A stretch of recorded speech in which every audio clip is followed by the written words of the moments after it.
ಅಲ್ಲೋಡ ಅಲ್ಲೋಡ ಈಗ ನನ್ನ ಮಕ್ಕಳು ಸ್ಕೂಲಿಗೆ ಹೋಗ್ರೆ ಅಂದರೆ ಇಂಥ ಶೋಕಿ ಮಾಡ್ಕೊಂಡಿದ್ದಾರೆ ಅಲ್ವಾ?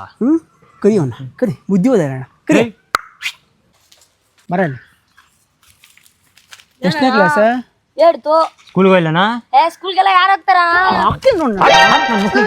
ಸ್ಕೂಲಿಗೆ ಯಾರು ಹೋಗ್ತಾರಂತೆ? ಚೆನ್ನಾಗಿ ಓದು ಅಂದ್ರೆ ಶೋಕಿ ಮಾಡ್ತಿದ್ಯಾ ನೀನು ಲಜ್ಜೆ? ಸ್ಕೂಲ್ ಚೆನ್ನಾಗಿ ಹೋದ್ರಿ ಸೈಕಲ್ ಏನಲ್ಲೇ ನಿಂದ ಬೈಕಲ್ಲಿ ಓಡ್ಬೋದು ಕಣ. ಹೊಸ ಕಾರ್ ತಗೊಂಡು ಜುಮ್ ಅಂತ ಸಾಧನೆ ಮಾಡ್ಬೋದು ಗೊತ್ತಾ ನಿನಗೆ? ನನ್ನ ಮಗನೇ ಮೊದಲು ಸ್ಕೂಲಿಗೆ ಹೋಗೋ, ಇಲ್ಲೇ ಕಾನ್ಸೆಪ್ಟ್ ಹೊಡೆದ್ಬಿಡ್ತೀವಿ. ಅಲ್ಲ ನಮ್ಮ ಕಾಲದಲ್ಲಿ ಹಿಂಗೆ ಇರ್ಲಿಲ್ಲಪ್ಪ. ಏನು ನಾವೆಲ್ಲ ಬಗ್ಸ್ಬಿಟ್ಟು ಸ್ಕೂಲಿಗೆ ಹೋಗ್ತಾ ಇದ್ವಿ.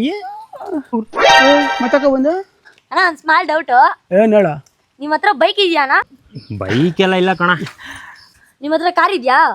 ಬೈಕ್ ಎಲ್ಲ ಅಂದ್ಮೇಲೆ ಕಾರ್ ಎಲ್ಲಿ ಸಿಗತ್ತೆ ಕಣ? ಹೋಗ್ಲಿ ಕೆಲ್ಸ ಇದೆಯಾ? ಕೆಲಸ 2 ವರ್ಷ ಆಯ್ತು ಹುಡುಕ್ತಾ ಇದೀವಿ, ಸಿಕ್ಕಿಲ್ಲ. ಏನಾದ್ರು ಆಗತ್ತ ಅಂತ. ಹೋಗ್ಲಿ ಎಷ್ಟು ಓದಿದ್ದೀರಾ? ನಾನು ಬಿ ಕಂಪ್ಯೂಟರ್ ಸೈನ್ಸ್. ಅವ್ನು ಬರೀ ಬಿ ಮಾಡಿದಾನೆ. ಎಮ್.ಟೆಕ್ ಈಸಿ ಅಮ್ಮ. ಒಬ್ಬ ಡಿಗ್ರಿ ಮಾಡೋನು, ಇನ್ನೊಬ್ಬ ಡಬಲ್ ಡಿಗ್ರಿ ಮಾಡೋನೆ. ಇವರೇ ಏನ್ ಕಿತ್ತು ಗುಡ್ಡೆ ಹಾಕಿಲ್ಲ, ನಾನು ಓದ್ಬಿಟ್ಟು ಸಾಧನೆ ಮಾಡೋ ಅಂತ ಹೇಳ್ತಾರೆ. ಅದ್ರ ಬದಲು ನಾನೇ ಸ್ವಿಗ್ಗಿ ಝೊಮ್ಯಾಟೊ ಏನಾದ್ರು ಹೊಡಿತೀನಿ.